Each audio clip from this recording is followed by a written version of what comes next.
Masih di dunia kita dan masih bersama kami berdua.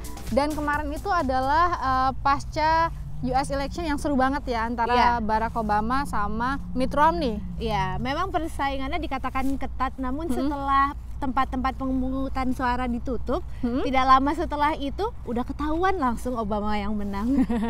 Tapi kembali terpilih jadi presiden, PR-nya banyak, terutama sekali. masalah ekonomi karena di sini resesinya luar biasa ya, banyak pengangguran, kemudian utang juga di mana-mana. Iya.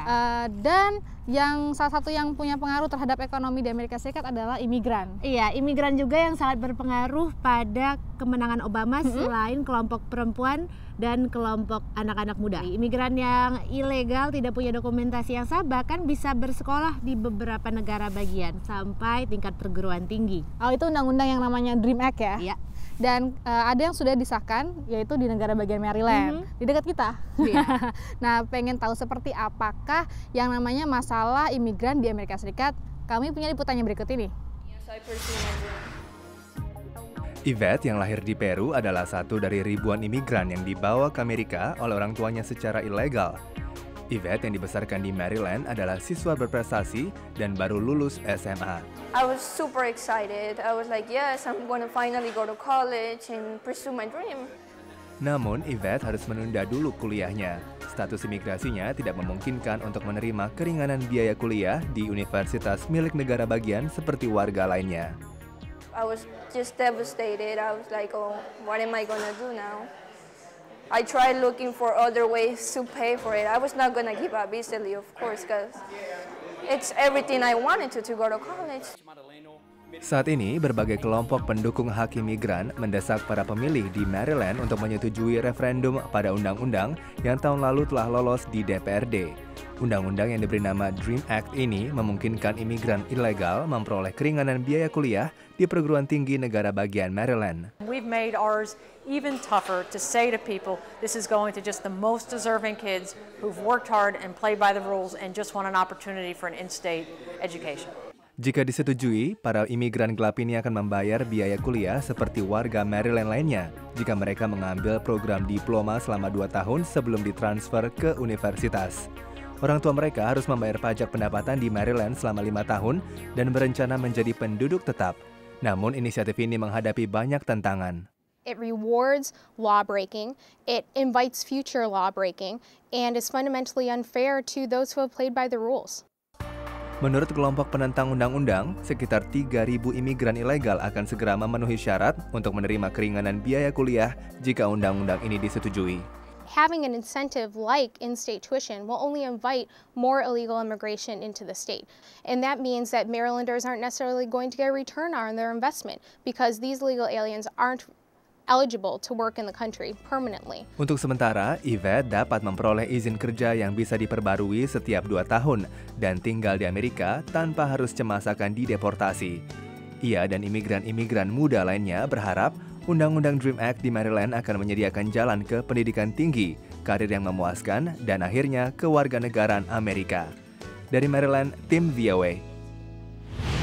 Saya sedih karena saya harus mengeluarkan banyak uang buat kesehatan. Kemarin saya sakit, terus asuransi punya saya cuma mengcover bahkan nggak ada setengahnya. Ya Jadi saya mesti bayar $179 cuma buat 5 pil. Ya ampun. Mahal ya? Itu asuransi di mana-mana seperti itu ya. Tapi mestinya merasa bersyukur karena masih punya atap tempat tinggal, ya kan? Iya, nggak homeless ya. Tapi kasihan juga ya orang-orang yang nggak punya atap gitu. Kesehatannya gimana ya? Pasti mereka asuransi juga nggak ada, terus biaya juga nggak ada. Ya, benar sekali.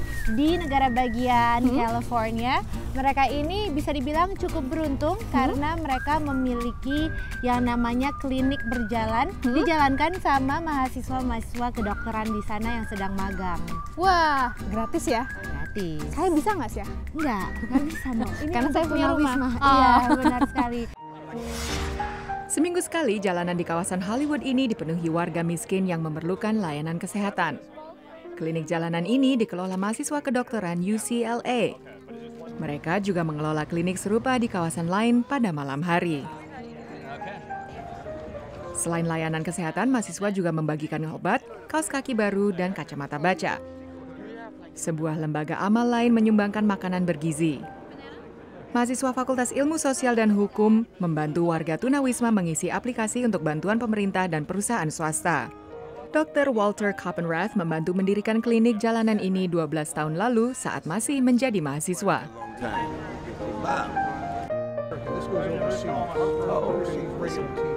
Small infections on your foot might be able to be handled by just changing your socks and all that, but when you don't have those quick being able to wash in a bath or change your socks, they can actually lead to limb-threatening infections.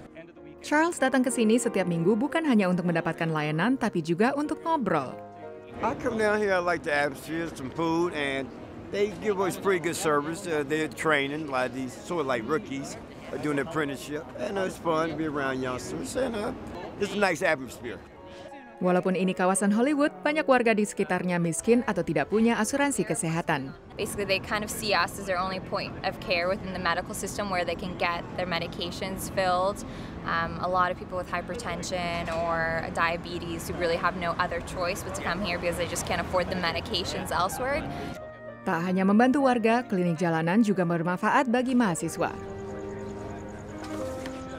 We really treat them as individuals deserving of respect because so many of the homeless people here in Los Angeles are really just looked down upon and largely ignored by much of the population.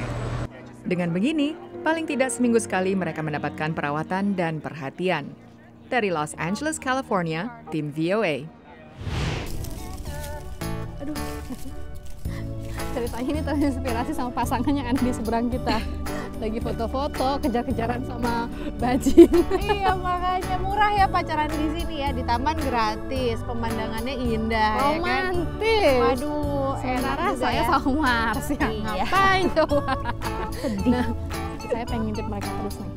Tapi, pemirsa lihat yang satu ini, kami masih punya liputan menarik lainnya. Setelah yang satu ini, jangan kemana-mana, tetap di dunia kita.